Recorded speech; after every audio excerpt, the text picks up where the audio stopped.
Off with is you guys had 3 stops in the low red zone, and that was, I mean, you look at the scoreboard, that's the difference in the game. So talk about defense. I heard you over here yelling, that's a championship defensive effort, and kind of felt like it. Well, we knew they was going to get big plays, and no matter how well we tried to defend, they've got such a dynamic passing game and big play guys on the outside, and we're not built that way. We're built a little different, and so we knew that once we got in the red zone, we had to buckle down. And what it helped us a little bit was eliminating as much room to throw the ball. So, it was just something that we kind of worked on a little bit. Even in the summer, we worked on that a little bit. But when you can have 3 red zone stops, I thought maybe 4, against a really, really, really good team, you earned the win. Talking about Silas's play, I mean, ever since second game of the season, he's gone over 200. I think he was over 200 tonight. Just his play overall really got you started. His running got you started. Well, he's a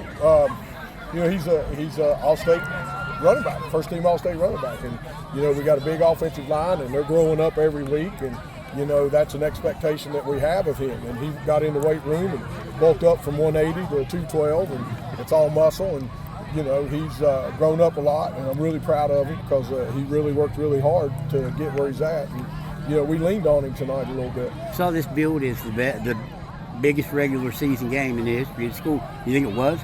I don't know. You guys were paying attention to all that stuff. I was so focused on trying to stop those wide receivers. But that's folklore. We'll see. I'll check to see if ticket gate to see what it was. But I tip my hat to Coach Simon. I mean, the score don't indicate the game. It was a really, really good, hard-fought game between 2 good teams, and I think maybe we'll see each other again. That's been our luck. You guys were 0-5 on third down in the first half, 3-5 in the second half. What did you feel like you guys were able to do differently? Because you said at the Hoover game, that's something that you really stressed was third down conversions. Well, I think their pass secondary is pretty good. I mean, they sat back with it and played us in 4 deep the whole night. So, we didn't really get any shots. And, so that's why we if they were going to stay back, we were going to run the ball. If they came up, we were going to throw the ball. And they stayed back, so we just kept running the ball, and some of it was field position too.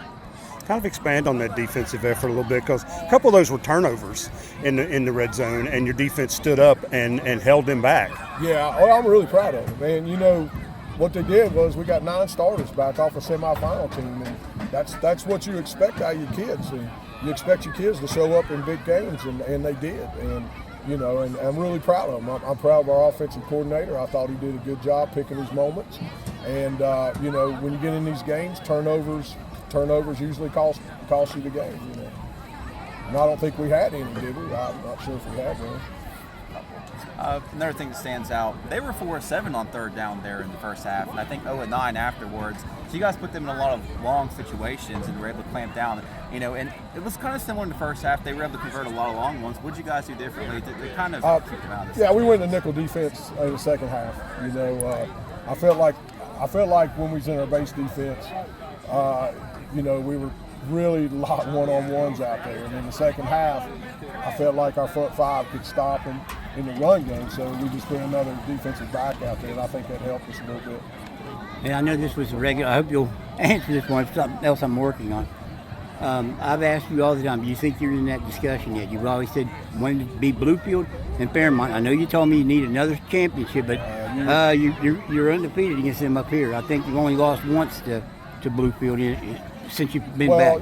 Well, Bluefield's still the measuring stick in Southern West Virginia. That's the way it is.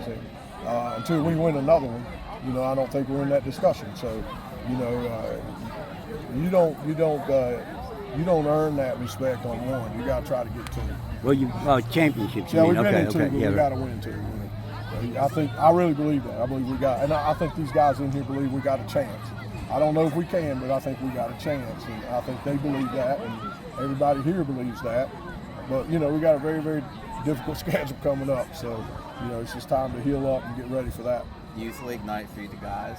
I gotta feel like this is probably pretty intentional to pick this one. The atmosphere, you probably knew it was going to be a pretty packed place. Let's talk about involving those kids and and getting to experience that, because you could see that they were very excited. And you talked about us building this up as a great regular season game, but you're probably not going to celebrate like this. I absolutely love this day. Regardless who we play, I love seeing them little guys get out there and run, because I'm at the end of my career, and I can remember when I was their age, and I get to run out with the big boys, and hopefully one of those guys, I probably won't be around when they get up here, but it's so fun watching them.